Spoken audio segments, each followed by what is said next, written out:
घर छोड़कर जा चुकी सरू लौटेगी एक नए अंदाज में। घर की सारी प्रॉपर्टी और जायदाद तो करवा चुकी होगी अपने नाम, और घर में एंट्री मारने के बाद कर देगी सब कुछ तबाह, लेगी सबसे अपना अपना बदला और तारा को सिखाएगी सबक, अनिका को भेजेगी जेल। भाई सीरियल सरू में आने वाला है बेहद ही धमाकेदार ट्विस्ट, जहां पे आपको दिखाया जाने वाला है कि भाई वेद को छोड़कर जो सरू गई है ना, वो सरू यहाँ पर अब मजबूती के साथ वापस आने वाली है। उसकी माँ सरोजा गौरी उससे कहने वाली है कि तुम्हें अपनी इस लड़ाई के लिए लड़ना पड़ेगा। मैं भी तुम्हारे पापा को छोड़कर चली आई थी किसी के लिए, लेकिन मैं तुम्हें ऐसा करने बिल्कुल नहीं दूंगी। रामनाथ जी महाराज हमारा साथ देंगे और तुम्हें किसी भी कीमत पर तुम्हारे पति के घर जाना पड़ेगा, वेद शाह के पास जाना पड़ेगा। वेद शाह तो तुमसे प्यार करते हैं ना। और सरोजा की बातें सुन के सरू जो है काफी ज्यादा यहाँ पर उत्साहित हो जाएगी और उसके अंदर जुनून आ जाएगा कि उसे अपने पति के घर वापस जाना है और उसे सभी लड़ाइयाँ लड़नी होंगी, और उसे इस तरह से हार कर बैठना अच्छा नहीं लग रहा है।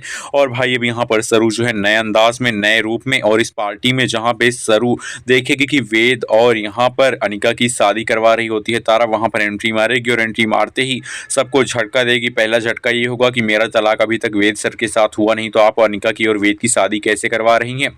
और दूसरा झटका ये होगा कि सारी की सारी प्रॉपर्टी जो है वो मेरे नाम हो चुकी है। भाई सरू के ससुर जी जो हैं वो यहाँ पर सरू के नाम सारी प्रॉपर्टी कर देंगे और उसे घर लेकर आएंगे और कहेंगे मैं सबके सामने दिखावा करूंगा कि मैं तुम्हारे साथ नहीं हूँ, लेकिन मैं तुमको सारी प्रॉपर्टी का मालिक बनाता हूँ ताकि तुम उस घर में आ सको और तारा को अपने यहाँ पर पैर पे गिरा सको, क्योंकि तारा जो है वो बहुत आसमान में उड़ रही है, उसको जमीन पे लाना बहुत जरूरी है। और भाई सरू जो है अपने ससुर का ये साथ पाकर यहाँ पर आएगी अपने घर में। अब भाई फाइनली कहानी में कहीं ना कहीं बहुत ही धमाका बड़ा होने वाला है, जहाँ पे सच्चाई का पर्दा उठने वाला है और ये देखकर सबके होश उड़ जाने वाले हैं। जहाँ पे सरू अपने घर में वापस आएगी तो तारा और अनिका को सबक भी सिखाएगी, और ये सबक सिखाते सिखाते सरू फिर से वेद के दिल में जगह बनाएगी। तो मैं क्या करूंगी, पहले तो तारा ये बात मानेगी ही नहीं कि सारी प्रॉपर्टी जो है वो नाम हो गई है सरू के। ये बात बिना माने उसको घर से निकालने की कोशिश करे, लेकिन सरू अपने वकील को लेकर आएगी और वकील जो है सारी दिखाएगा सारी चीजें और कहेगा कि माफ कीजिएगा तारा मैडम, लेकिन ये सारी प्रॉपर्टी जो है वो नाम हो चुकी है सरू जी के, और सरू जो है इस घर की मालकिन हो गई है। और ये सुनने के बाद होश उड़ जाएंगे सबके।